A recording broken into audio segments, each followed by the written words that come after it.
changamoto ipi ambayo kwa kweli kwenye uimbaji wako unaweza kusema hii ilikugusa? Nilikodi wimbo. Ndio. Kodi wimbo moja kwa mara ya kwanza. Alafu ule wimbo kufumba na kufumbua nikaja kukuta mtu ameuchukua. Ndio. Amefanya video iko kwenye social media, sasa hapo huna cha kusema. Ndio. Video inaendelea. Tayari iko kwa wahusika.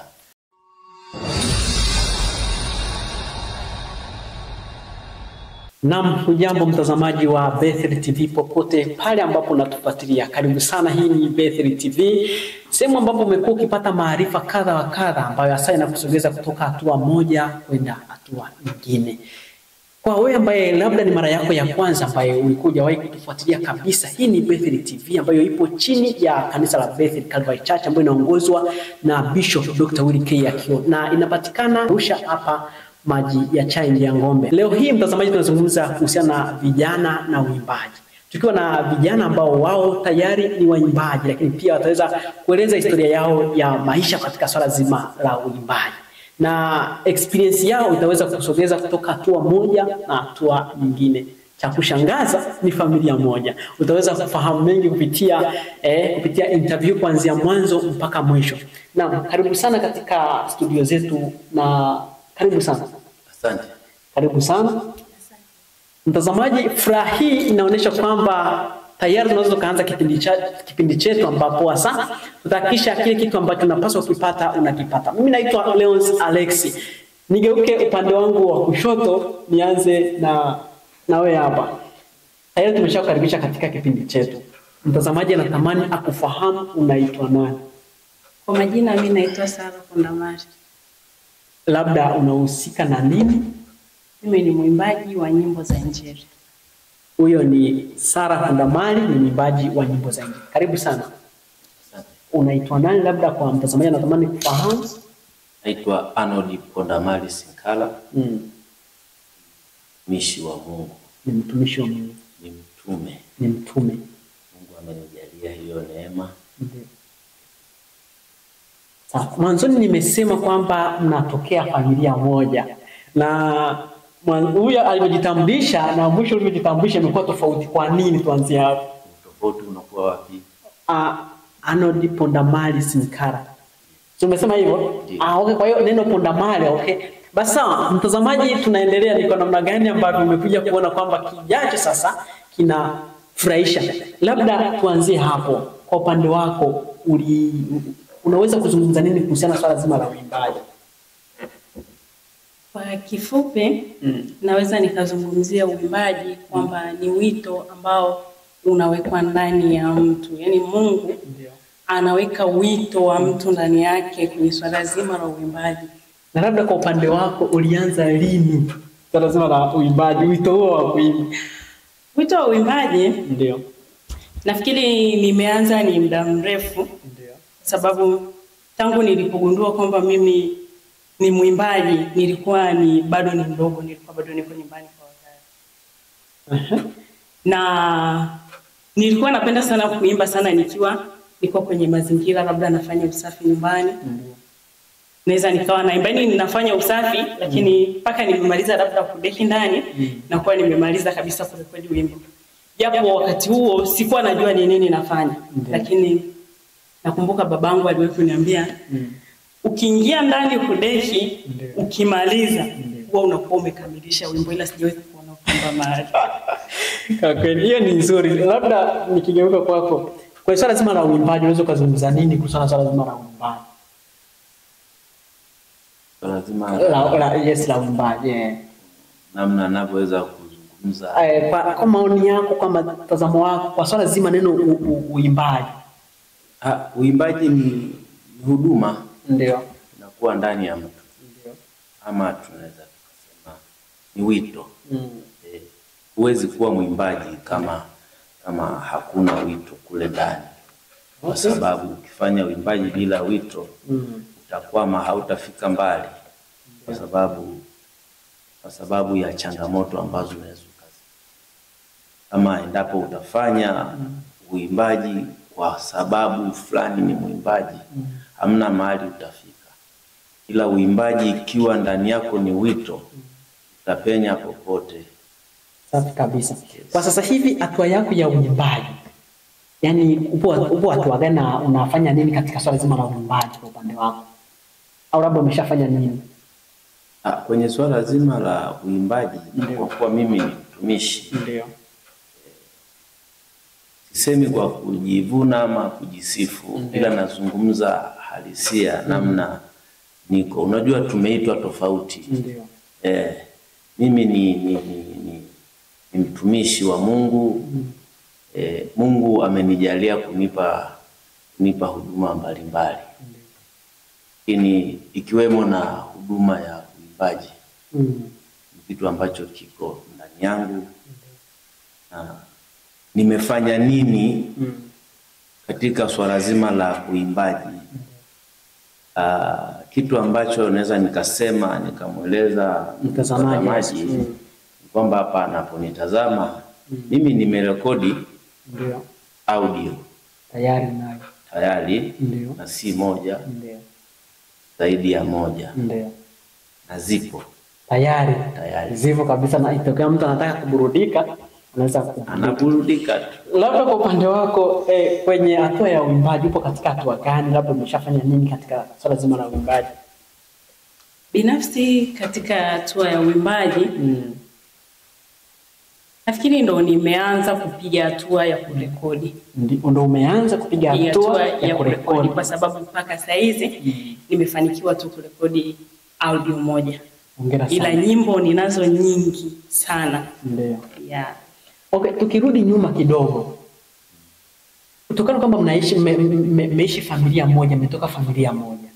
Mmekulia katika mazingira ya imani gani kuhakikisha nyinyi nyote mnaweza kuweza kufanya kazi ya uimbaji labda? Yaani mmekulia katika mazingira gani? Hebu tupitishe nyuma kidogo.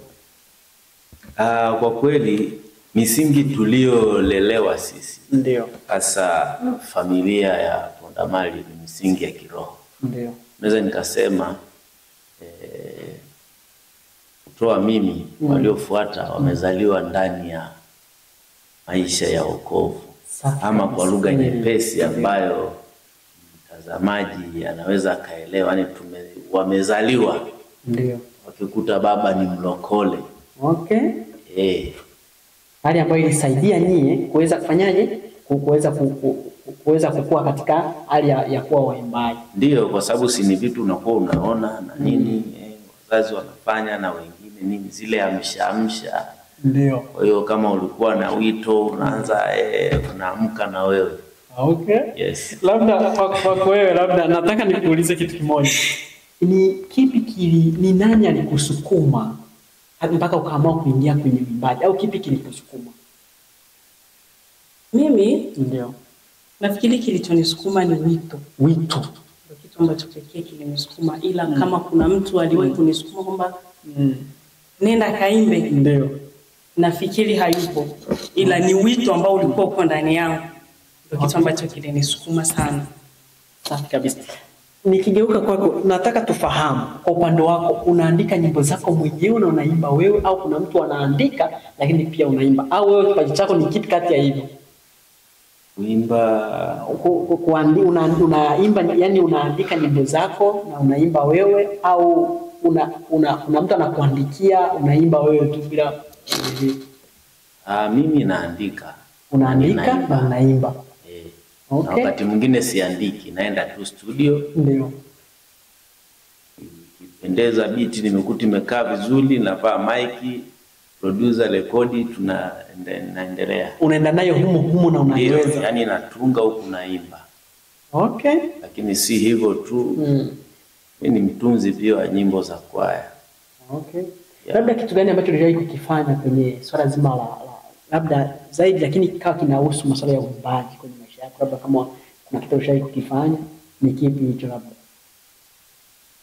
Namna gani? Labda kwa upande wako, labda kama ushawahi kuwa kiongozi labda katika masuala ya uimbaji huko, labda ukachaguliwa, kuna kitu chochote uliwahi kukifanya labda kama labda ushawahi kuongoza kwaya, labda kuna kitu chochote ushawahi kukifanya cha uimbaji? Ndio, nimefanya. Hebu tuambie. Nimefanya kwenye kwaya. Ndio. Kwenye kwaya mahali nilikuwa ni kuwa mwenyekiti wa kwaya. Mwenyekiti wa kwaya. Ndio. Okay. Kuongoza kwaya. Lakini pia nimekuwa katibu wa kwaya. Okay. Nikawa mwalimu wa kwaya. Yes. Aise, hivi kwenye kuzaliwa kwako pia ukiwa mdogo uliwahi kuwa na ndoto za kuwa mwimbaji? Kwa kweli ndio. Kwenye kuzaliwa siwezi kusema nimeshawahi kuwa na ndoto. Ndio. Na sasa nimezaliwa na kuwaje na ndoto. Ndio. Au ukiwa mdogo labda unajua kuna mtoto ukimuuliza kwamba unataka kuwa nani anasema mimi nataka kuwa rais. Ndio. Baadaye akishakuwa muda fulani si ndio hivyo? Ukimuuliza labda rais utafanya kitu gani ukiwa rais? Labda nakwambia vitu vingi ambavyo unaweza kufanya. Labda kwa upande wako uliwahi kuwa na ndoto ya kuwa mwimbaji? Kwa kweli wakati ninaanza kujitambua na kuelewa mambo yanakuaje duniani, ndio kiu yangu ilikuwa ni kuwa mhubiri mkubwa.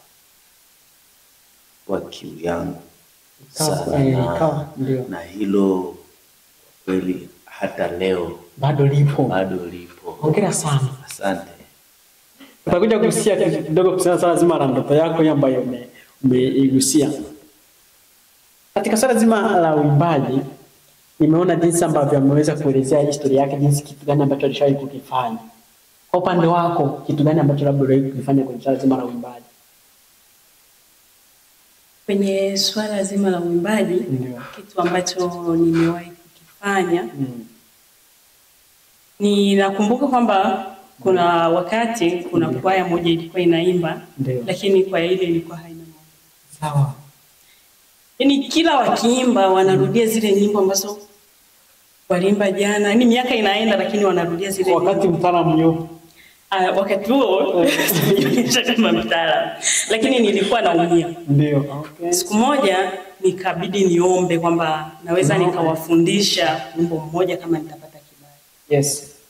Nikapata kibali kweli nikafundisha ule wimbo, lakini nilipofundisha ule wimbo ulipata kibali. Sikupewa cheo kwenye ile kwaya, lakini waligeuka wao kuniita mwalimu. Kwa kweli. Hongera sana. Mtazamaji, kati ya kitu ambacho unaweza kugundua tangu tuanze mwanzo hadi sasa hivi, unaona kabisa kumbe sio tu waimbaji tu, bali pia ni walimu wa kwaya. Kwa kweli ni neema iliyo juu kuonesha kwamba niye pia ni walimu. Hata mtazamaji, kuna siku moja natumani labda kuwasiliana nao, tutakupa mawasiliano yao hapa, wakisha unaweza kuwasiliana na walimu wa kwaya. Kuna vitu labda tuzungumze kwenye sekta zima ya kuwa mwalimu wa kwaya. Mnapokuwa mnaandika nyimbo zenu au mnatunga nyimbo zenu, ni hatua gani mnazipitia mpaka kuhakikisha mnapata wimbo? Unajua utunzi ndio si ni unakurupuka tu na unatunga. Ndio kwangu mimi. Utunzi hasa mara nyingi mimi ndio napotaka kutunga wimbo mpaka nisikie toka ndani. Ndio. Na hii inakuja tu moja kwa moja. Hata kama anafanya shughuli unakuta wimbo umekuja. Okay, mazingira yoyote. Mazingira yoyote. Hata studioni hapa tunaweza kupata wimbo. Hapa tunaweza tukapata wimbo. Kumbe mtazamaji, kuna mazuri yanakuja. Okay? Aha. Kwa hiyo mazingira yoyote unaweza kupata wimbo. Ndio. Na baada ya kupata kichwani sasa, ukapata kichwani, hatua gani unayofuatia? Hatua inayofuata mimi kwa kweli huwa nina kitu ambacho huwa nakumbuka kuhifadhi. Ndio. Ni ule ujumbe mtamu ambao unatawala ule wimbo. Sawa. Ule ndio huwa nahifadhi. Ndio. Hayo mambo mengine huyajaza baadaye. Okay. Wakati wa kuhakiki ili tukiwe bora zaidi, lakini msingi unakuwa hivyo. Okay. Yeah. Labda nigeuke kwa upande wako, ni hatua gani unazipitia mpaka kuhakikisha unakamilisha wimbo? Hatua ninazozipitia mpaka wimbo unakamilika tayari watu wanausikia. Kwa kama naandaa wimbo wa kwaya. Ndio. Wimbo wote, hebu tuambie, tupe hata wa kwaya, hata wa kwako, tupe hizo process zote. Nikupe binafsi. Ndio. Binafsi nikiwa nataka labda kuandaa wimbo, sina muda maalum wa maandalizi ya wimbo. Hauna muda maalum? Sina. Huwa wimbo unakuja kutokana ndio niko kwenye hali gani. Yaani mpaka inafika mahali nashangaa nini kwenda mbali. Sawa. Lakini mimi binafsi inakuwa iko hivi. Okay. Wakati niko kwenye wakati labda wa majaribu ambayo kuna wakati unakuta kama mwanadamu kuna majaribu yanakupa huzuni. Nikiwa kwenye huzuni huwa zinakuja nyimbo za ushindi sana. Kwenye huzuni. Ya, na ndo wakati huwa natunga nyimbo zenye ushindi. Kwenye huzuni. Wakati nina huzuni, wakati niko kwenye majaribu, wakati mwingine ni mazito unafikiria hapa anapitaje, lakini ndo wakati ambao huwa zinakuja nyimbo ambazo zina ushindi ndani yake. Yaani ukikuta wimbo wote niliimba ukiwa unaashiria furaha, unaashiria ushindi. Kumbuka wakati naimba ule wimbo ulikuja nikiwa nalia. Lakini pia nikiwa kwenye furaha huwa zinakuja nyimbo ambazo za kumfariji mtu. Ndio tofauti yangu iko hapa. Na unakuja wimbo naweza nikawa nimekaa kwa wakati ule kama niko kwenye utulivu nimekaa nikasikia kuimba nikachukua simu yangu nikaimba nikarekodi, alafu baada ya hapo nakuja kuanza kufanya marekebisho baadaye, lakini wimbo unakuwa umekamilika kuanzia mwanzo mpaka mwisho. Kwa hiyo unatumia simu yako muda ule ukiwa na muda ule wakati nina huzuni au nina furaha, nikija swala la wimbo kichwani nachukua simu naenda kwenye audio naimba papo hapo mpaka mwisho wa wimbo, alafu nahifadhi. Kuna muda wa kuja kufanyia marekebisho baadhi ya maeneo ambayo hayajakaa sawa, lakini ndo utungaji wangu mimi wa nyimbo kwa hivyo. Kwenye marekebisho tuingia kwa hiyo ya marekebisho, unafanya nini kwenye marekebisho labda baada ya kupata idea ya wimbo na kupata wimbo? Kuna mahali unajua, kwa mfano nikiwa labda niko kwenye huzuni nizungumzia hapa, maana mara nyingi ndo sehemu ambayo huwa natunga nyimbo ambazo ndo sehemu yako safi sana kabisa. Sasa unakuta ninaimba wimbo wa ushindi, lakini ile audio sometimes naimba nimezama roho mpaka nalia. Sasa wewe unaona ile kulia utaiandika kweli? Kwa ile naifuta. Natoa vile vitu vya kulia. Lakini pia unaweza kaiandika kama inabidi. Okay, hiyo nimeipenda. Unapata idea pale, baada ya hapo una rekodi, baada ya hapo unaingia kwenye kuandaa. Baada ya kuchukua kwenye yale mazingira, kwa sababu pale inakuwa niko kiroho zaidi. Yaani nazama ndani. Inakuwa naimba wakati mwingine sio mimi, kwa sababu nikitoka pale ukija kuniambia rudia uimbe kile ulichoimba sitaimba. Kwa maana huwa napenda sana kurekodi kwenye simu ili nije kuchukua ujumbe. Endelea kufanyia kazi na mazoezi. Safi kabisa. Na baada ya kuandaa, ndio hivyo, baada ya kupata idea ukauandaa, unaenda kufanyia mazoezi. Kwa hiyo mazoezi labda ni mazoezi yapi ambayo unayafanya hapo? Mazoezi ninayofanya kuna sauti, nikiwa niweke sauti, kwa sababu upande wa kama tune inakuwa tayari imekamilika. Labda sauti, alafu kuna baadhi ya maneno kwanza nakuwa hata sijayashika kichwani. Kwa hiyo ili ni ushike ule wimbo wote, nakuwa naweka ile sauti inaimba.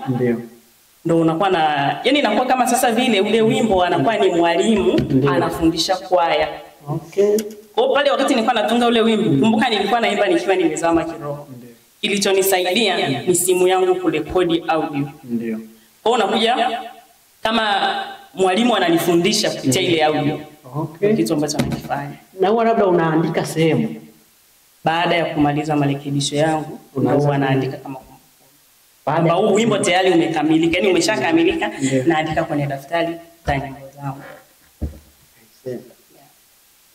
Hiyo nimeipenda sana kwa sababu inaonyesha hatua ambazo nazipitia. Kuna kitu natamani nikifahamu. Kuna watu wanaitwa walimu wa kwaya. Ikiwa na wewe pia ni mwalimu wa kwaya, hivi ni kweli walimu wale wanakuwa wanajua nyimbo nyingi zaidi kuliko wanafunzi wale wanaoimbisha, au wanakuwa wanajua nini zaidi kuhusiana na swala zima la uimbaji? Upande wa walimu wa kwaya, ndio. Kwanza mimi sijawahi kuwa mwalimu kuchaguliwa. Mimi nilikuwa mwalimu kwa sababu watu walipenda vile na wafundisha. Ndio. Lakini kuna watu katika kwaya, sio kwamba mwalimu anajua kila kitu. Hapana. Lakini katika kwaya kuna watu pia wanajua zaidi kuliko hata mwalimu. Lakini ni vile unakuta mtu anakuwa hajapewa nafasi. Lakini mwingine ni anakuwa na uoga. Kwamba hivi ninaweza kweli nikawafundisha watu hao? Kwa anakuwa na uoga, lakini wanajua. Ila kama mwalimu wa kwaya, ukiwa unawafundisha watu kwaya, unatakiwa uangalie kwamba uwape nafasi, kwamba je, hapa tukipata hivi patakuwa sawa? Yaani unataka tu kupata mawazo kutoka kwao ili kutengeneza kitu kizuri, kwa sababu wale watu unaowafundisha wanafahamu. Baadhi yao wanafahamu, lakini wengine hawana nafasi. Wengine pia wanakosa tu ujasiri. Na Arnold, Yes. nyie ni ndugu wa familia moja na nyie ni waimbaji. Mliwahi kushirikiana kwenye wimbo wowote tangu mwanze kuimba? Hapana. Labda kwa nini? Nafikiri si kwa ubaya. Ndio. Kwa sababu kila mmoja anapambana na tuseme noma yake. Au mmoja ni adui ya mwingine. Hapana, si maadui. Ndio. Hapana, si maadui hata kidogo. Ndio. Okay. Au ni ushindani labda? Si ushindani. Ndio. Kila mtu ana cha kwake. Okay. Sisi ni familia, ndio, na kila mtu ana cha kwake. Okay. Labda mna malengo ya kuja kushirikiana huko baadaye labda mbele? Kwa mimi mpango huo upo. Kwa sababu kuna vitu wanachungulia. Ndio. Kwa bwana mdogo naona baadaye inaweza vikanifaa. Bwana mdogo. Na kwa upande wako labda unawaza siku moja unaweza ukashirikiana na ndugu yako kwenda labda kutengeneza wimbo mmoja? Sio mmoja tu, nyingi za kutosha. Umeshaona anaweza akaleta matokeo mazuri sana, kwa sababu binafsi kama mimi yeye amenitangulia sana kwenye swala la uimbaji. Ndio. Na ananifundisha vitu vingi sana. Okay. Kwa hiyo yani nina maono ya kusema tutakuja kuimba pamoja tena ni nyimbo nyingi sana. Arnold, unajiona wapi baada ya miaka 5 kwenye sekta nzima ya uimbaji? Ndio. Usizungumzie tu uimbaji. Sababu mimi naenda vyote, huduma na uimbaji. Na ndio maana nyimbo zangu haziko social media. Sawa. Nimewekwa na okay. Yes. Kumbe baada sijapanda sasa. Ndio. Sijapanda ila nikienda mahali nikikaribishwa naimba. Ndio. Naimba lakini social media sijaachia hata wimbo mmoja. Sababu. Okay. Mpaka sasa hivi una nyimbo ngapi? Sasa hivi albamu kawaida ni albamu zangu zina nyimbo 7. Nyimbo 7. Na una album ngapi? 2. Album 2. Kwa hiyo ina maana una nyimbo 14 ambazo ziko recorded. Aise, hongera sana. Nyimbo 14. Na umesema haujaingiza kwenye social media. Ni kwa nini hasa? Ni kwa sababu ya wito. Ndio. Nilionao. Hebu eleza zaidi hapo. Lakini pia na mazingira. Ndio. Unavyotazama. Unajua sasa hivi kuna maumivu mengi ambayo waimbaji wengi wanapata hasa walioko chini. Ndio. Sasa ni vitu ambavyo mimi nimepitia. Okay. Maumivu anayopata hayo. Yes. Ndio. Na sisi nisemeje? Ndio. Uimbaji ni huduma, karama ambayo iko ndani ya mtu. Na si wote wanaweza wakawa kama wewe hapo. Si wote, kila mmoja ana cha kwake. Lakini kuna wale wanaotamani wangekuwa labda kama fulani, si mbaya. Tatizo linakuja pale una vitu kabla hujaviachia vinachukuliwa. Okay. Sio mbaya. Ndio. Ni nzuri lakini maono na mkakati. Na una mpango labda siku moja kuja kuachia kwenye mitandao ya kijamii hizo nyimbo zako? Ndio, nitaachia mitandao yote ya kijamii. Nzuri kabisa, ila muda bado haujafika. Muda umefika. Muda umefika. Ndio maana okay. Muda umefika. Kwa hiyo mtazamaji asubirie muda wote anaweza kaipata. Na mtazamaji, hii ni furaha ambayo inapatikana katika kipindi chetu hiki ambapo hasa tunazungumza na vijana hawa vijana wa familia moja ambao ni waimbaji, lakini pia wao ni walimu wa kwaya na wamekuwa wakifundisha kwaya. Hasa katika kipindi chetu cha vijana na uimbaji, maarifa ni mengi na ambayo unaweza ukayapata kwa siku ya leo. Labda tukizungumza kwa upande wako, una changamoto ambayo uliwahi kupitia kwenye sekta nzima ya uimbaji wako? Changamoto ziko nyingi. Ipi ambayo huwezi kuisahau? Changamoto ambayo siwezi kuisahau. Lakini kwa sehemu naweza nikasema sio changamoto. Ndio. Pia ni kama daraja. Na kuna kitu ambacho Mungu aliruhusu nijifunze. Okay. Yeah. Ziko nyingi changamoto ambazo nimezipitia. Lakini naweza nikasema hili ambalo lilitokea baada ya mimi kutoka studio. Okay, ilikuwa kwa sababu ni kama vita ambayo iliandaliwa ndio pinga kile kitu ambacho ninakifanya. Kwa sababu huduma ya uimbaji ni kati ya huduma ambazo zinapigwa vita sana. Ndio. Nakumbuka nilikuwa natoka studio. Ilikuwa ni tarehe 11. Ilikuwa ni tarehe 5 ya mwezi wa 11 2023. Ndio. Wakati natoka tu studio mvua ilinyesha sana. Unatoka kurekodi? Nimetoka studio kurekodi nimemaliza, nikawa narudi. Mvua ilinyesha sana, nililoana sana ile siku. Sasa nilipopanda bajaji. Bajaji ikanipitiliza kituo. Kwa nilipotea. Ulipotea njia? Nilipotea njia. Sio nilipotea njia. Ndio. Nilitokea kama sintofahamu, ndio maana nakwambia ni vita. Okay. Ya. Lakini namshukuru Mungu. Niliweza kufika nyumbani. Lakini pia baada ya pale ilikuwa kama chanzo cha mimi kuumwa. Na niliumwa sana. Nilipanga niende nikarekodi tena wimbo wa pili. Lakini nikaumwa, ile pesa ambayo nilitakiwa nirudi studio ilitumika kwenye matibabu. Kwa ni vita. Sababu nilikuja nikaona baada ya ile pesa kuisha. Ndio. Tena. Jamani, pole kwa changamoto hii. Mungu ni mwema, namshukuru nilishinda. Na labda inaonesha pia, labda tuzungumze, kuna nyimbo ambazo zipo tayari kwa ajili ya kurekodiwa lakini hazijarekodiwa mpaka sasa. Kama ngapi? Ni nyingi. Ni mimi tu kwa ibada, kwa idadi. Yaani ni mimi tu sijaamua. Au jaamua kwenda kurekodi. Ni nyimbo ziko nyingi. Okay. Ziko nyingi sana. Ndio. Arnold. Yes.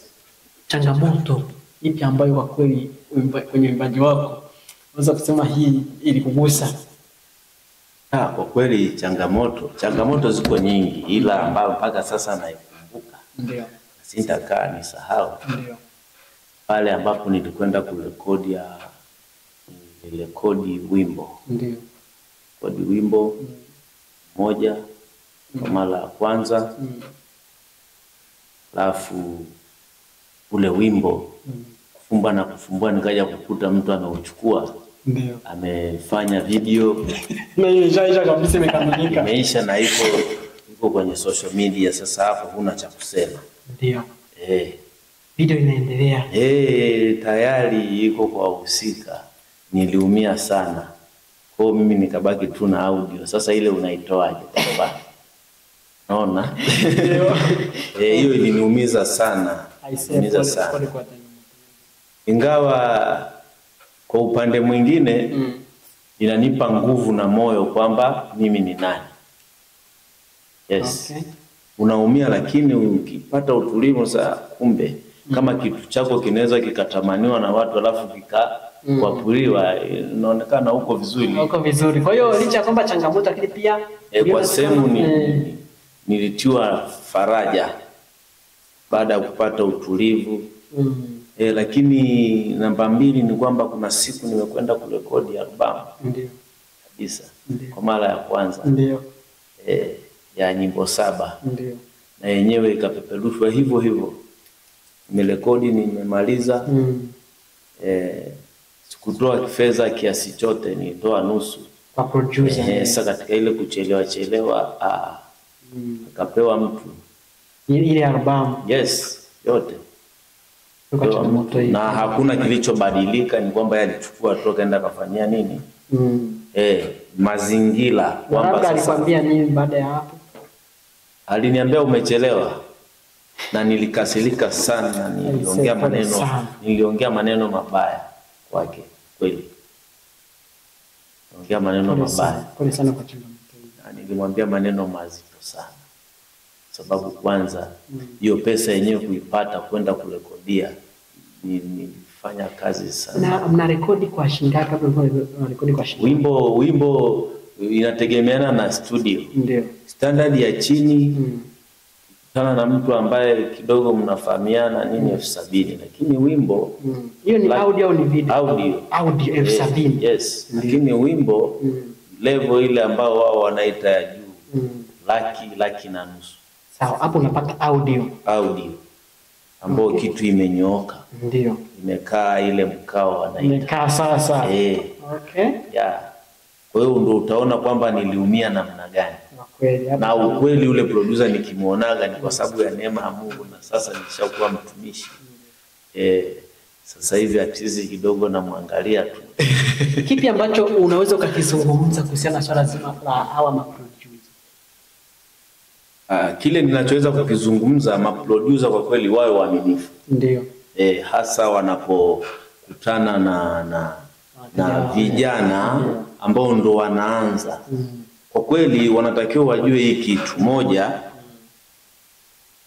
Kijana ama mtu yoyote mwenye kiu na wivu wa kumtumikia Mungu kupitia uimbaji, anapokwenda studio kurekodi singo yake moja, lazima wafahamu hivi vitu, kwamba yule mtu amestopisha shughuli zote.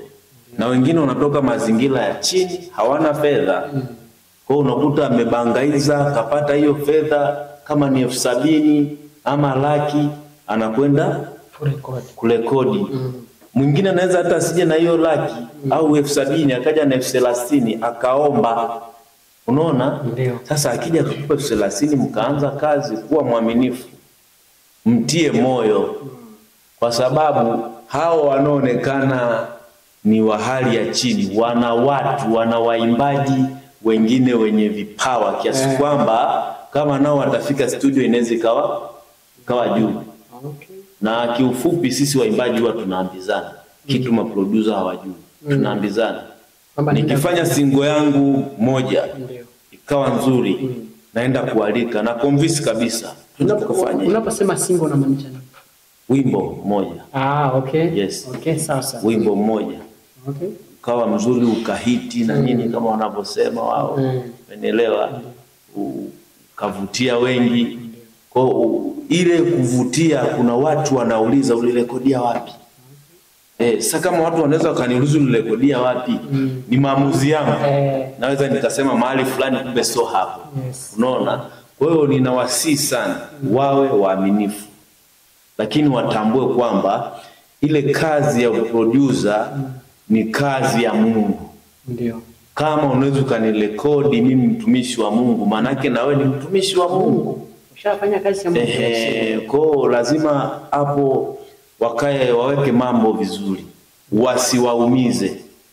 Kwa sababu kama wataendelea kuwaumiza, maana yake hata hizo studio zao sidhani kama zitakuwa na si nitumie sentence gani, lugha gani, kwa sababu ni maumivu makubwa sana unapoiharibu kazi ya mwimbaji.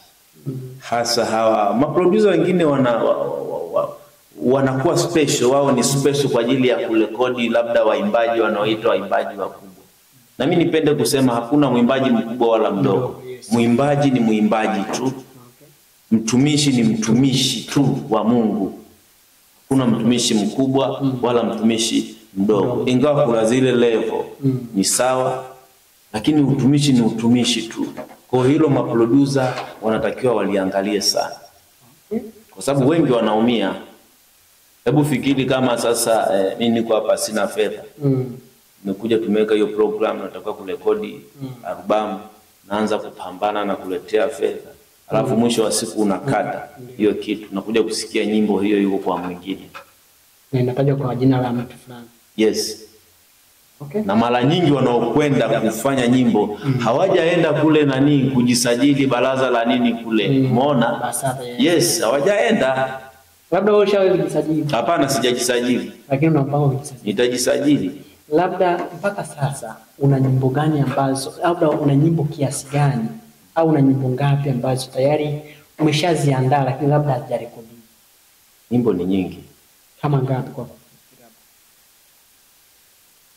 Ninapata nikianza kukuimbia hapa sasa hivi. Kwa nyingi sana. Lakini nyimbo ni nyingi. Nyimbo unazo. Yaani nikiangalia ile diary, kwa sababu mimi huwa siandiki nyimbo nikamaliza. Kwa sababu ni vitu vinatoka wapi? Na nikisikia huwa ninaandika kwa ufupi tu. Naweza nikaandika chorus wimbo namba 1, chorus wimbo namba 2. Ila siku nikisoma hivi ya hii chorus, kumbe inatakiwa kwenda hivi. Nakumbuka kwamba huu wimbo ilikuwa ni hivi. Kwa unaanza kujaza nyama pale na nini, mambo inakaa sawa. Kwa nyimbo ambazo kwa haraka nyimbo kama 100. Labda unadhani ungehitaji nini ili uweze kurekodi hizo nyimbo ambazo unazo? Ni fedha. Ni fedha. Yes. Na inaweza labda ikagharimu kama shilingi ngapi labda? Fedha nyingi sana. Ufikiria kama wimbo mmoja ni 1,200,000. Haya, okay. Una nyimbo 50. Hapo inakuaje? Okay. Okay. No, na kwa uwezi kuzirekodi zote. Na ikitokea labda mmoja ya mtazamaji wetu hapa sasa hivi anatazama, akaamua sasa, mimi bwana nipo tayari kutoa fedha ili nyimbo zirekodiwe. Labda upo tayari? Niko tayari. Muda wowote. Hata sasa hivi. Mtazamaji, kama umeguswa na huduma hii ni nafasi yako ya kuweza kuhakikisha kazi ya Mungu inazidi kusonga mbele. Nigeuke kwako. Sara, kwenye swala zima la uimbaji, ni kwa nini sasa hivi umezungumza ni nyimbo gani ngapi ambazo tayari unazo ambazo kama zingehitaji kurekodiwa unaweza kuzirekodi hata sasa hivi, lakini pia ni kipi kinakuzuia usirekodi? Mimi nyimbo kama mwanzo nilivyokuambia ninazo nyingi. Ndio. Na ziko nyingi. Ndio. Lakini kitu ambacho kinanifanya mpaka sasa hii sijazirekodi ni swala zima tu la pesa. Sawa. Lakini wakati wowote naweza nikaenda studio. Mtazamaji, inasemekana kwamba mpaka sasa hivi muda wowote unaweza kaenda studioni. Guswa na eneo hilo, hakikisha waimbaji hawa, watumishi wa Mungu, wanahakikisha huduma ya uimbaji inazidi kusonga mbele. Sasa iko hivi, watazamaji wenu wanatamani wasikie ni kwa namna gani unaimba. Wanatamani wasikie ni kwa namna gani unaimba. Kwa hiyo tuanze na nani? Tuanze na hapa, tuanze hapa. Tuanze hapa tayari kabisa. Wape kionjo chochote labda ambacho kipo at least yachangamke kidogo. Namna gani? Kwaya au vyovyote vile, yani kile ambacho nasema atakipata vizuri. Kionjo. Vyovyote vile, yani utakapo tuingie tufurahi. Okay. Sawa. Unaita kapela, si ndio? Okay. Kapela. Ngoja tupige kapela. Sawa. Wewe mchumba wa nani? Wewe mchumba wa nani? Wewe mchumba wa nani kati ya Mungu na Shetani? Wewe mchumba wa nani? Wewe mchumba wa nani? Wewe mchumba wa nani kati ya Mungu na Shetani? Wewe mchumba wa nani? Wewe mchumba wa nani? Mchumba wa nani kati ya Mungu na Shetani? Mkimbie mchumba wako, harusi ingali bado. Mkimbie mchumba wako, harusi ingali bado. Njoo uchumbiwe na Yesu, njoo uchumbiwe na Yesu. Chumbiwe na Yesu ukafunge ndoa naye. Wewe mchumba wa nani? Sasa hiyo imekaa vizuri.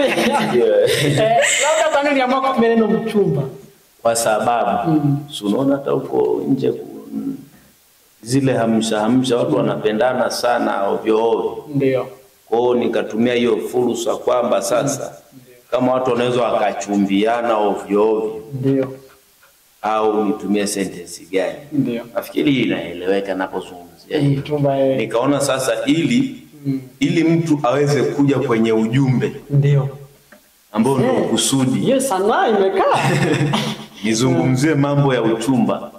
Kwa maana ninachokijua hata sasa hivi mtazamaji na msikilizaji wakati ninaanza kuimba inawezekana aliwaza anaimba kitu gani. Ndio. Lakini nilipoanza kutaja Yesu kumbe target ni Yesu. Yesu. Sawa kabisa. Shetani naye anatafuta watu wake wa kuchumbia. Ana wachumba wake. Yes. Sawa kabisa. Bwana Yesu. Ndio. Kama tunavyosema Bwana Yesu ni Bwana wetu sisi. Yes. Mtazamaji yupo tayari kusikiliza. Twende kazi. Okay, sawa. Ndio. Ni neema, neema imenibeba. Ni neema, neema imenibeba. Neema ya Mungu imenifikisha hapa. Neema ya Mungu imenifikisha hapa nilipo. Neema neema ya Mungu, neema ya Mungu, neema ya Mungu imenifikisha hapa. Neema ya Mungu, neema ya Mungu, neema ya Mungu imenifikisha hapa. Safi kabisa. Neema ya Mungu imenifikisha hapa. Hata mimi neema ya Mungu imenifikisha hapa. Amen. Okay, tunapoelekea kwa mtazamaji ambaye anatufuatilia, kwa namna napenda siku moja awe mwimbaji. Mtu anawezaje kuanza kuwa mwimbaji? Okay. Mtu anawezaje kuanza kuwa mwimbaji? Ndio. Namba moja Ndio. ni wito. Okay. Unaanza kuwa mwimbaji pale ndani yako kunakuwa wito, ama nitumie sentence hii, kiu. Una kiu kwamba niimbe hata kama hujui utaimba nini. Hiyo peke yake tayari naweza nikasema wewe ni mwimbaji, kwa sababu una kiu ya kuimba kutoka ndani, ingawa hujui unaanzaje. Hiyo peke yake tu wewe tayari ni mwimbaji. Na kiu labda naweza kaipataje? Kiu ni kitu kinatokea tu. Kwa hiyo uimbaji ndani kuna automatic inatokea tu, ndio. Inatokea tu ndani. Okay. Hiyo ni aina. Ndio. Wengine inatokea baada ya kusikia kupenda kwamba fulani na mimi ningependa niwe kama fulani, inakuja. Okay. Kwa sababu pia swala la uimbaji pia linahitaji mazoezi. Mazoezi sana, kumuomba Mungu. Ndio. Sababu kwenye uimbaji kuna mtunzi, kuna mtu anatunga wimbo lakini hawezi kuimba. Ndio maana kunakuwa mtu wa sauti. Sawa. Okay. Kuna mtunzi hawezi kuimba ila anajua kutunga. Kutunga anaweza.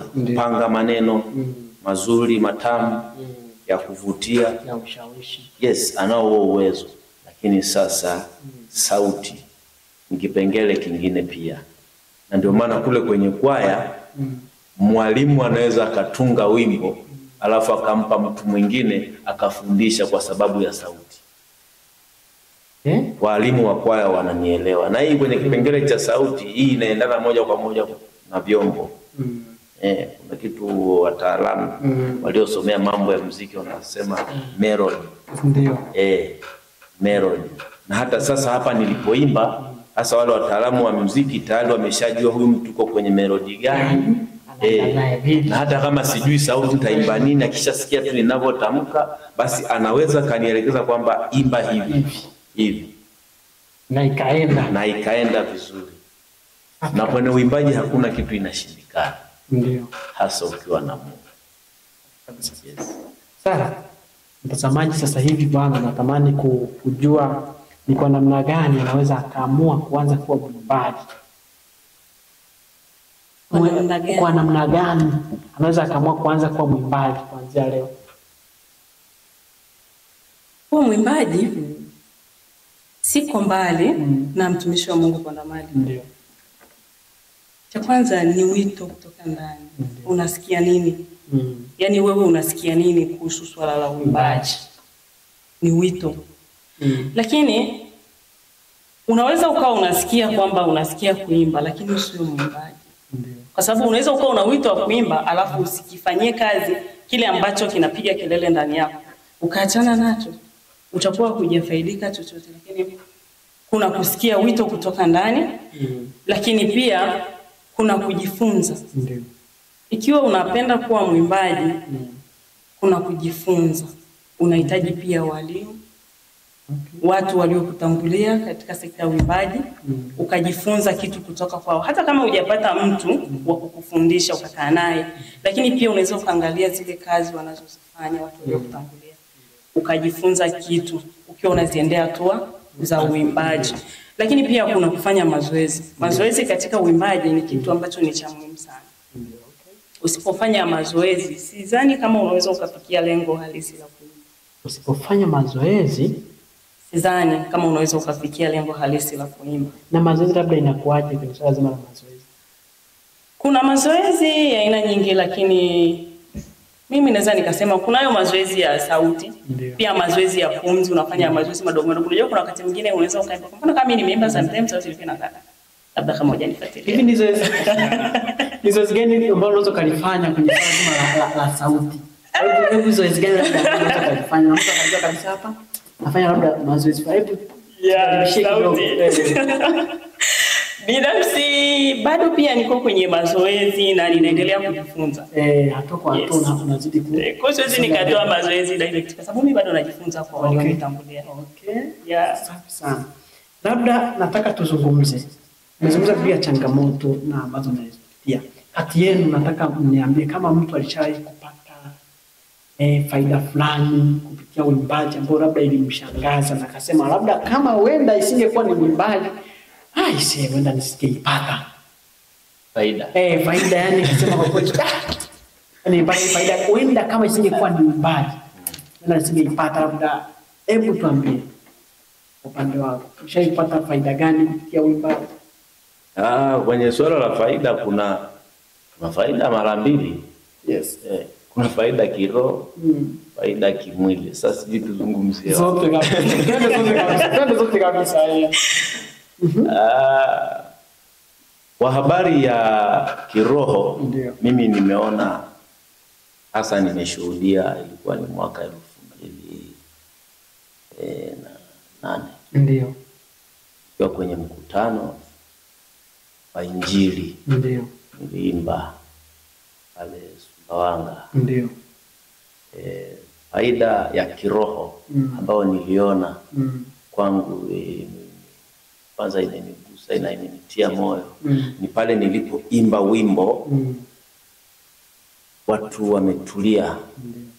Baada ya hapo naona watu wanaletwa mbele sababu ya wimbo. Ndio, manake ule wimbo sijajua nini kilitokea, niliona watu wanaletwa mbele na tayari washaanza kuombewa. Ona ile kwangu niliona nzuri sana hivi. Yes, hiyo ni faida upande wa kiroho. Yes. Lakini kwa jinsi ya mwili nimeona nikitunukiwa kabisa. Acha basi. Hasa wakati ninaimba na nasema kutunukiwa ama kutunzwa. Ndio. Nimetunzwa sana. Sababu mimi kabla ya kuanza kuimba nimefanya huduma ya uimbaji kwenye upande wa stage show. Yes, nacheza muziki. Nakuwa na mwimbaji alafu mimi nacheza muziki. Kwa nimetunzwa sana wakati ninacheza muziki. Nakuta mtu anabarikiwa na wewe unacheza na kuja na kushika mkono ukiangalia hivi $20,000 mpaka unakuja kutoka hapo ulikuwa huna hata nauli unapata. Nielewa. Kwa hiyo kimwili pia unanufaika pesa. Unapata pesa ni kitu ya msingi sana. Hasa kwenye huduma yote inahitaji pesa. Maana hata hapo unaona tuko hapa. Ndio. Bethel TV, si ndio? Inahitaji pesa. Hamna pesa basi hutatuona hapa. Unaona Ndio. Kwa pesa inatakiwa. Lakini pia kuna wakati pia nikiwa Mbeya wakati sasa ndo nishaanza kuimba nyimbo zangu. Ndio. Pia nimetunzwa sana. Safi kabisa. Ndio. Nimetunzwa sana. Mpaka ikafika hatua nikatunzwa mpaka kupelekwa redioni. Acha basi. Yes. Kupelekwa redioni pale Mbeya Uyole. Inaitwa Radio Adonai. Fika pale basi nyimbo zikaruka hapo. Watu wengi wakazisikiliza. Na hata mdogo wangu huyu kipindi hiyo nafikiri alikuwa Tunduma alisikia. Ndio. Kipigwa. Hongera sana. Alikuwa elewi kwamba hii mambo inakuwaga hivi. Sawa, mimi akaona niko na fulani ulimtia hata. Alipiga simu, "Bwana nimesikia nyimbo fulani napigwa sauti kama ya kwako." Nikamwambia yenyewe hujakosea. Ni mimi. Sahihi. Aisee, hongera sana. Hiyo ni hatua nzuri kwa sababu kama pia zimepiga hata nyimbo kwenye vyombo vya habari. Inaonyesha kabisa ulikuwa umefanya kitu fulani ambacho kimegusa jamii. Hebu umenifanya nikuulize swali hili. Ndio. Kwenye uimbaji umeanza lini? Uimbaji kwenye uimbaji nimeanza lini? Ni kitambo.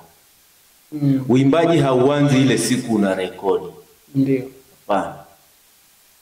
Uimbaji unaanza hata kabla hujarekodi. Labda urekebishe swali lako. Swali langu ni kwamba mwaka gani ulianza mwaka gani? Yaani kuonekana kuimba, yani kwenye swala zima la uimbaji. Wewe ulianza mwaka gani? Tangu lini? Tumesikia ukisema kwamba 2008 ulifanya kitu fulani. Yes. Sasa kuna mtu sasa hivi 2025. Mtazamaji anatazama video hii, angetamani afahamu labda ulianza kuimba tangu lini? Kwanza mimi nimeanza kuimba Sunday school. Ile hapo nyuma wakati tunaanza kipindi. Yes. Mazingira tulivyolelewa, si ndio? Ndio.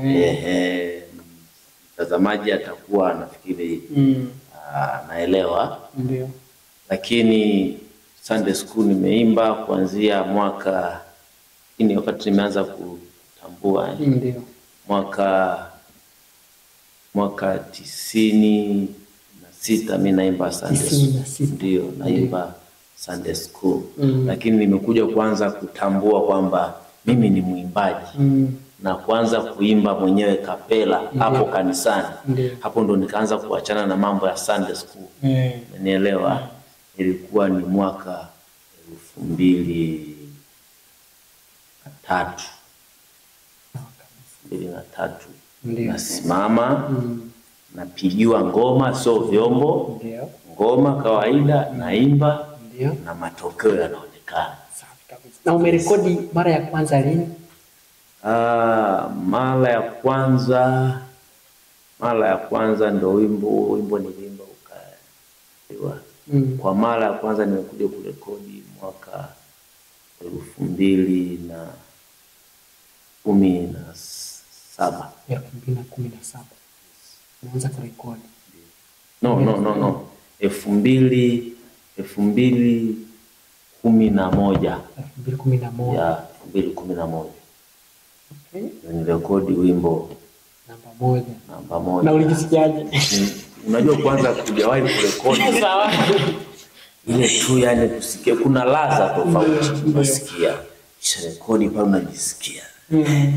Alafu nzuri ni kukutana na producer ambaye ameiva kafanya vitu. I say yani kwa sababu kitu ni inakuwa ndani ni wito yani I say unaona umemaliza kila kitu. Kwamba nimerekodi. So mchezo. Na wengi wetu pale ndo tunajitambulisha kwamba mimi ni mwimbaji, lakini kumbe uimbaji ushaanza muda. Mtu akikuuliza wewe ni mwimbaji, ndio mimi ni mwimbaji. Wao nasema ni mwimbaji, nina nyimbo nimerekodi. Na kwenye uimbaji kuna jina labda unalitumia ambalo labda la kisanii au bana? Mimi sio msanii. Sawa. Okay. Mimi ni mwimbaji. Wewe ni mwimbaji wa nyimbo za Injili. Kwa hiyo si msanii. Mimi sio msanii. Na una jina maalum ambalo unalitumia labda la uimbaji? Kwenye vitu vyangu ambavyo ninafanya hasa katika huduma. Huwa ninatumia Apostle Arnold Pondamali Sinkara. Kwenye albamu zangu nimeandika hivyo. Ndio. Hata kwenye vitabu vyangu nimeandika hivyo, maana mimi pia ni mwandishi. Ni mwandishi wa vitabu. Tutakuja kulizungumza hilo. Yes. Naam, sawa. Mafanikio aliyopata mwenzako huyu ni makubwa sana. Hakika. Lakini ni kaka. Yes. Tuseme mafanikio aliyopata ndugu yako ni makubwa sana. Okay, na sisi tunatamani tusikilize ya kwako ni yapi labda kwenye swala zima la uimbaji ambao umewahi kuyapata. Binafsi nimepata pia mafanikio makubwa. Ndio. Kulingana na jinsi ambavyo kwa hatua ambayo nimefikia. Ndio. Kitu cha kwanza namshukuru Mungu. Haya ni mafanikio ambayo binafsi nilikuwa nimshukuru Mungu sababu wakati natamani kuanza kuimba, yani nilikuwa na wito wa kuimba ndani, lakini nikawa natamani naimbeje ili jamii ijue kama naimba. Ni kitu ambacho nilikuwa sijiwezi.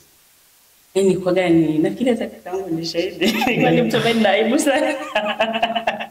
Sawa. Lakini namshukuru Mungu. baada ya muda ile aibu, ile uoga yote ilipotea. Sasa hata ukiniambia nikasimame pale mbele kuna umati wa watu mkubwa, nitaimba kwa ujasiri, haijalishi utasema nimekosea, lakini nitaimba kwa ujasiri. Ni kitu kikubwa sana kwangu. Mimi ulikuwa uwezi kuniuliza maswali mawili sijalia.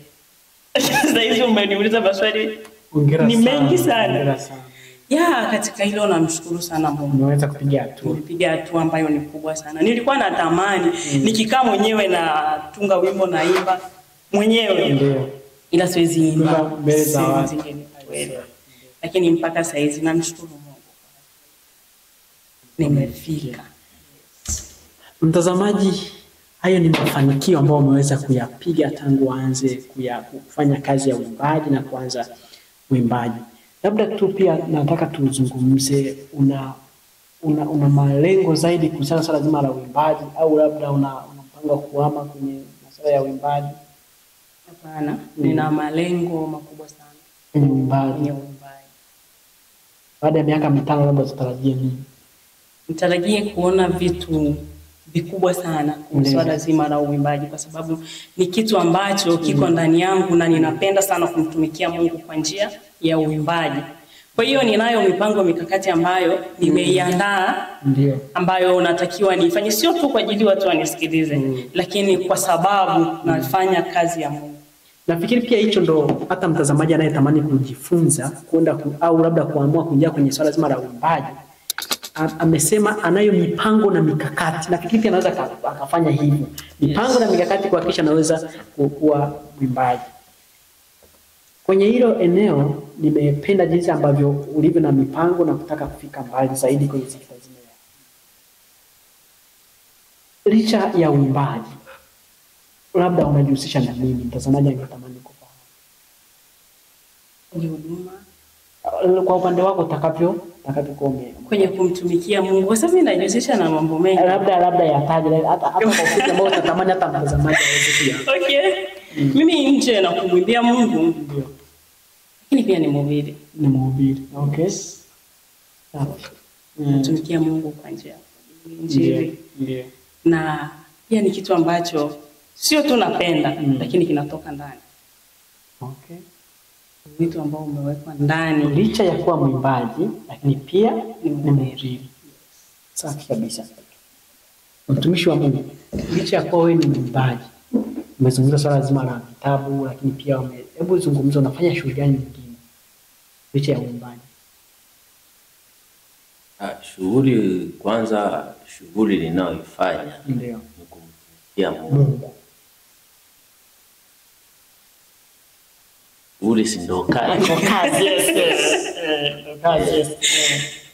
Kitu ambacho mtazamaji taji ajue. Kazi yangu ni utumishi wa Mungu. Ndio. Na kula kupitia hiyo kazi. Avaa kupitia hiyo kazi. Kwa niko kazini, hata hapa niko kazini. Unaona? Sina kazi ambayo naweza nikaipa kipaumbele kuliko hii. Okay. Ingawa kazi zipo. Kazi zipo fanya, lakini kazi hii ndio kazi. Okay. Na katika hii kazi fanya huduma ya kitume, walimu, nabii, uimbaji, kama nilivyosema pia mwandishi. Kwa hiyo niseme tu katika kipengele cha kumtumikia Mungu, ndio popote naweza kukaa kisha kazi inaenda mbele, huduma ya Mungu inaenda vizuri. Pongezi kwako kwa shughuli hizo. Amina. Labda tuzungumzie swala zima la vitabu. Sasa hivi umeshaandika vitabu vingapi? Okay. Nimeandika vitabu 4. Yes. Ni hard copy au soft copy? Hard copy na soft copy. Ndio. Hivyo tayari kabisa. Hebu vitaje majina na namna jinsi mtu anavyoweza kuvipata. Kuna kitabu kama nilivyotangulia kusema kwamba habari ya social media bado sijaachilia mahali. Ndio, bado. Ila mtu akitaka huduma ana budi anipate moja kwa moja. Sawa kabisa. Ni vizuri akinipata moja kwa moja atapata vitu vingi. Kwa hiyo umesema nitaje majina. Majina ya kuna vitabu kitabu kinaitwa Mashtaka ya Shetani, Silaha katika Maisha Yako. Ndio. Alafu kingine kinaitwa Hatua 100 za kuyaendea maombi yaletayo majibu. Kwa 100. Yes. Kisoma hicho kitabu ni kizuri sana. Asante. Lakini cha tatu cha tatu nasema hatua 13 zinazoweza kumfanya mtu kuwa masikini ama kuwa tajiri. Yes. Na cha 4 kinasema ya kwamba siri iliyojificha ndani ya jina lako. Sawa kabisa. So hivyo tu vinne, viko vitabu vingi. Ndio. Vingi, lakini vile ambavyo hata kitajika muda huu. Kitajika muda huu ni kimoja. Sawa. Yani mtu akitaka kuvipata hivyo vitabu process yake sio muda mrefu. Ndio. Ni muda mfupi tu anaweza kupata. Okay. Yes. Mimi nikupongeze sana kwa hatua uliopiga, ukawa mwimbaji lakini pia ukaandika vitabu, lakini pia unaona unafanya utumishi wa Mungu kama ulivyosema unaitwa apostle. Hii ni hatua nzuri sana. Na nafikiri ni sehemu zaidi ambayo unaweza ukazidi kusonga mbele zaidi. Labda nataka tuzungumze kwa mtazamaji anayekutazama sasa hivi. Anaweza kuvipataje hivi vitabu? Mtazamaji anayenitazama na kunisikiliza wakati huu, namna pekee ambayo anaweza kupata hivyo vitabu ni pale atakapoweza kukutana na mimi. Sawa. Yes. Kukutana na mimi atapata. Mawasiliano yangu labda? Mawasiliano yangu ni 07 ndio 42 ndio 28 98 42 07 42 28 98 42. Na unapatikana mkoa gani? Niko Arusha. Mkoa wa Arusha. Lakini nitaka kuongeza kidogo kwamba mtu anaweza akasema sasa kwa nini vitu vyote hivyo hujaweka kwenye social media? Ndio. Yes, unajua kila mmoja huwa na mwalimu wake. Ndio. Mpaka nafika hapa ananitazama, nina mwalimu. Okay. Na mtu ambaye ananilea na kuniongoza. Kuna vitu anifundisha. Ndio. Na si mwingi si ajabu kumtaja.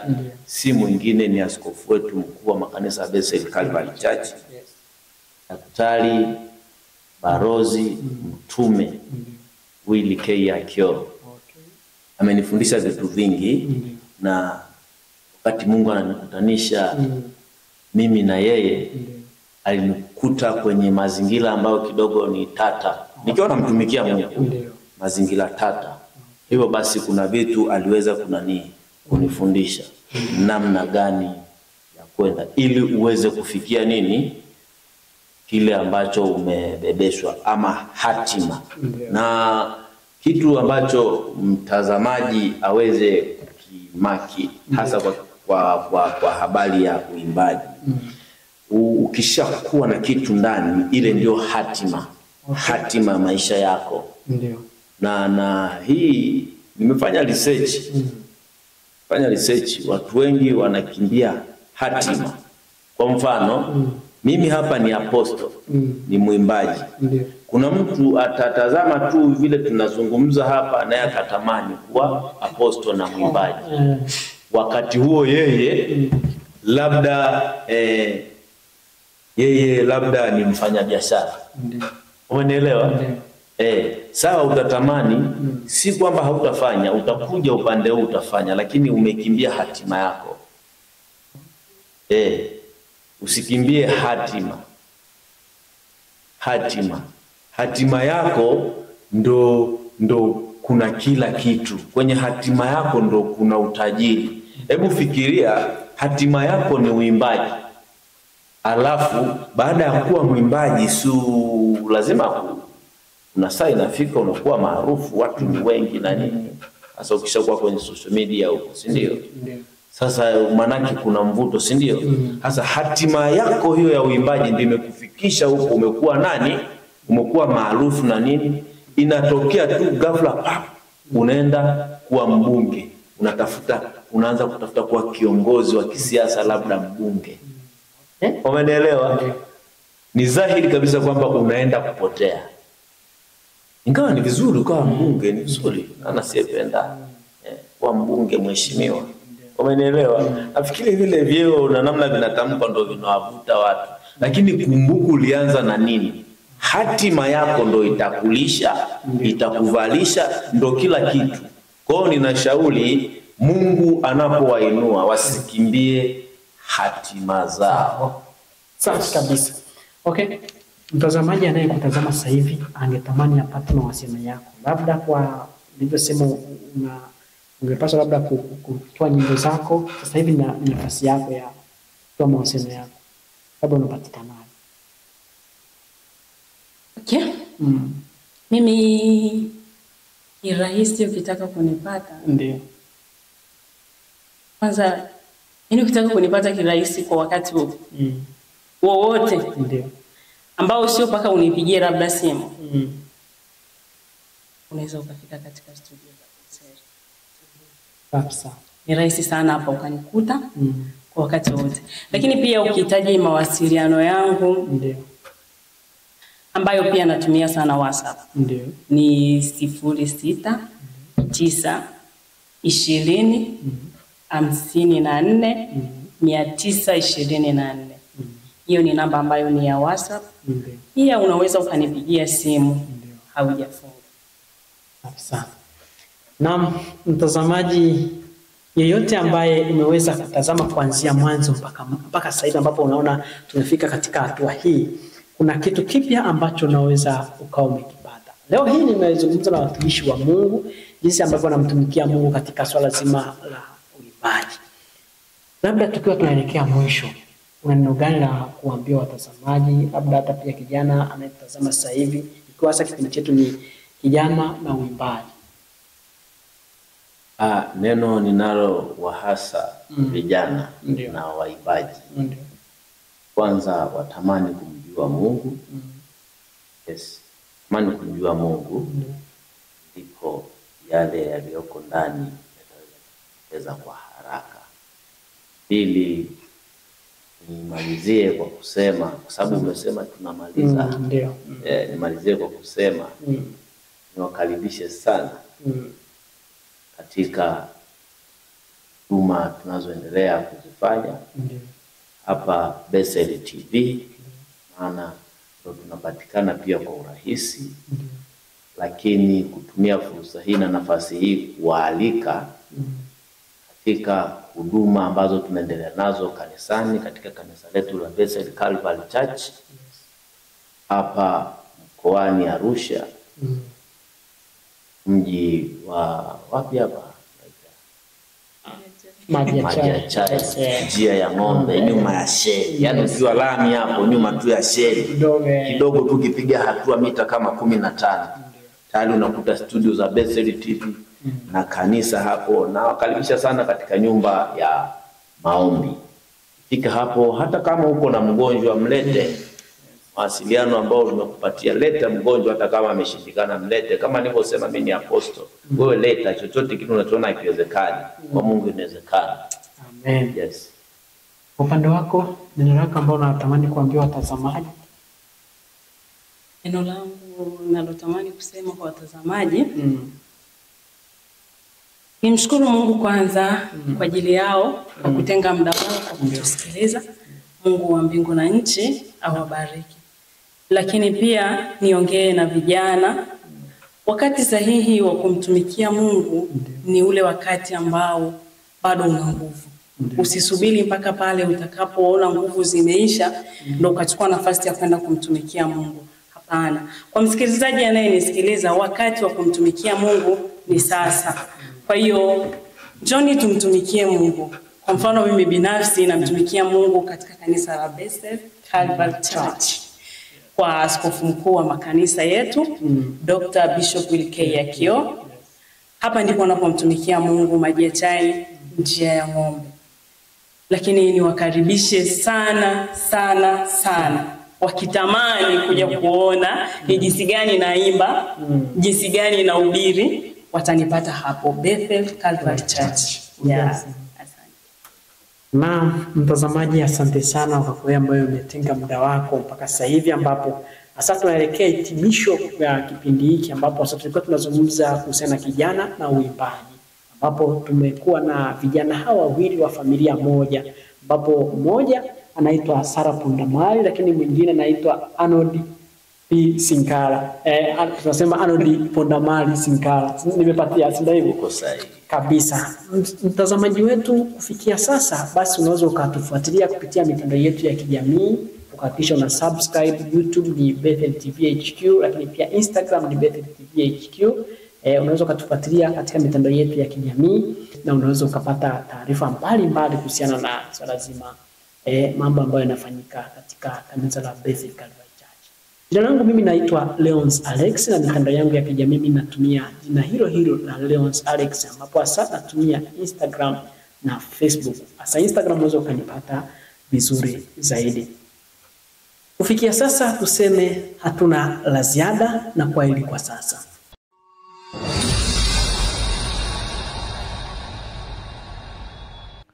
Shalom, shalom. Amani iwe nanyi.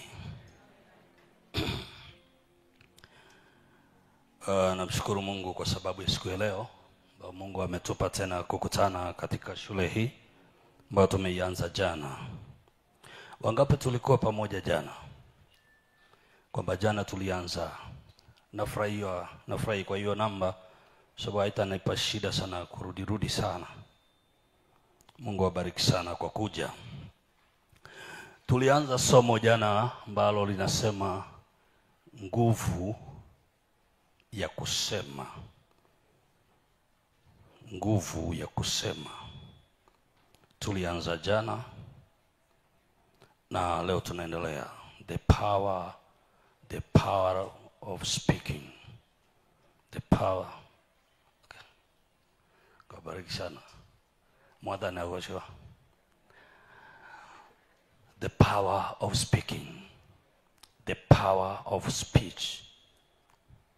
Nguvu ya kusema. Na tulipita vichochoro vichache jana kuangalia mambo hayo.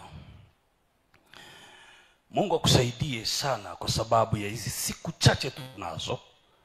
Na nilikuambia jana mapema sana kwamba nitakuwa nazungumza randomly. Sitaweza kwenda kwa mtiririko mzuri sana kwa sababu ya muda, ili angalau niweze kukusaidia kupita kule ambako nadhani kuna umuhimu wa kukusaidia. So najua ninyi ni watu mliokoka, na pia ninajua advantage mlioko nayo ni kwamba mnaye mwalimu mzuri pia wa neno. Kwa maana hiyo fikra zenu, uwezo wenu wa kupokea ni mkubwa. Mnaelewa haraka, hainipi taabu sana. Mungekuwa mko na mwinjilisti hapa ningepata shida kidogo. Kwa sababu ni kwamba wainjilisti ni wazuri sana kuwaleta watu kwa Yesu, lakini sio kuwachimbia mizizi ya neno. Na sio kwamba wanakosea, ni upande wao waliopewa. That's why mwinjilisti anaweza kukuhubiria mstari mmoja mwaka mzima. Ile kwa maana jinsi Mungu aliupenda ulimwengu atakamtoa mwanae. Hiyo message ya Mungu alimtoa mwanae akatembea nayo dunia nzima na watu wakaokoka kwa mafuriko. Hiyo tu. Lakini sasa walimu nao wana kazi ya kukupeleka deep kwenye neno. So hata kama nitakuwa na kwenda hivyo, najua ninyi mnajiongeza haraka sana, kwa sababu mmefunzwa na mnatembezwa katika kulijua, kutafakari neno.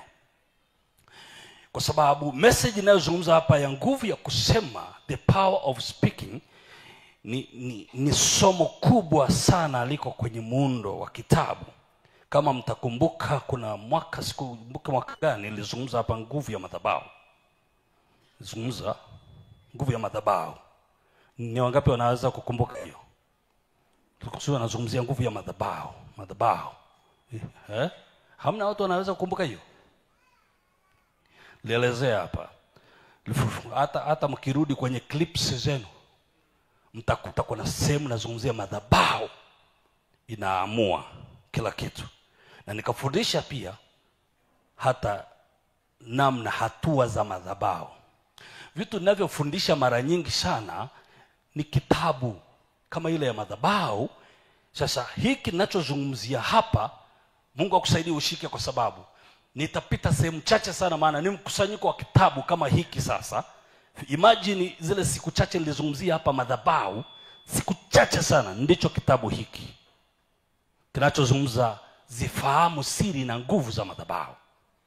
Sasa hiki ninachokuzungumzia hapa, nimetaka kukuambia uwe makini sana, kwa sababu nitakupitisha maeneo ambayo ikifika Ijumaa au Jumapili nimekuletea kitabu kwa ufupi. Imagine kitabu kama hiki nikupeleke tangu jana, leo na kesho tu, na pita maeneo. Inabidi uwe makini sana kushika point kadhaa. Nilitaka tu nikupe hiyo picha, sio kwamba hiki kitabu nina kazi nacho hapa, wala sio kwamba nakitangaza, kwa sababu atakayofanyaga hiyo kazi siku ikifikaga ni Reverend. Lakini hiki nilitaka kukupa wewe tu, hakijafika wakati, maana tayari kitarekebishwa mambo kadhaa, kwa sababu wakati kilipomalizika kuchapwa nilikuwa kwenye Bishop Willy K. Akio. Ukisoma huku kwenye nani, nitakuwa tu kimeishia kwenye masters, na ikasema kwamba wakati kitabu kinaenda mitamboni ninaendelea na PhD, kitu ambacho nimeshamaliza sasa PhD, so inabidi kikarekebishwe. Maana hapo kuna masters mbili sasa zimeshakuja na PhD, kuna academic PhD na kuna honorary doctorate, nayo pia hiko hapo. Kwa hiyo inabidi ziingie zote sasa. Lakini Ayamo ana ambassador, peace ambassador. Kwa hivyo kuna vitu vitakuja kurekebishwa, lakini wakati ikirekebishwa kaa nayo, maana hapa nilikutaja wewe na Lea na Fresh ya Wairimu, niliwataja mahali. Ukicheki kwenye shukrani, watu niliowashukuru mtakuta wako hapa. Maana hii ni familia yangu, siwezi kuwasahau. Yaani hakuna kitu naweza kufanya kabisa alafu nikasahau wapo. Sasa hata wao wakinywa maji hapa Kenya, kuna wakati wakinywa maji, wakiangalia glasi wanakunywa maji, wanakumbuka Apostle na Christina wajanywa maji kule Tanzania, nakuta wamenitumia maji. Sasa wanafanya hivyo. So kila kitabu nitakachoandika kuna mahali majina yenu yataapia.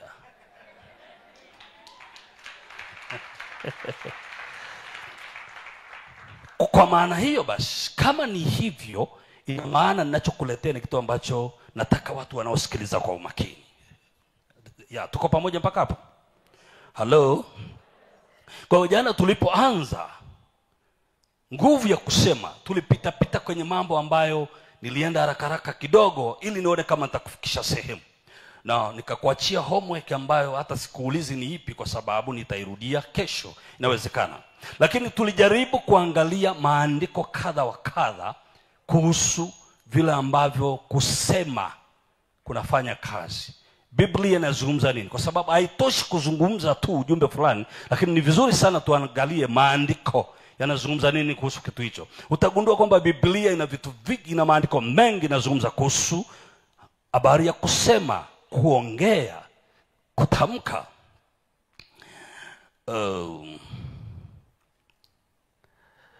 Kuna mahali tulikuja kumalizia kule, Labda nirudie haraka haraka wakati naenda. Tulikuja kumalizia kule tunakosema Mithali 21:20. Mtu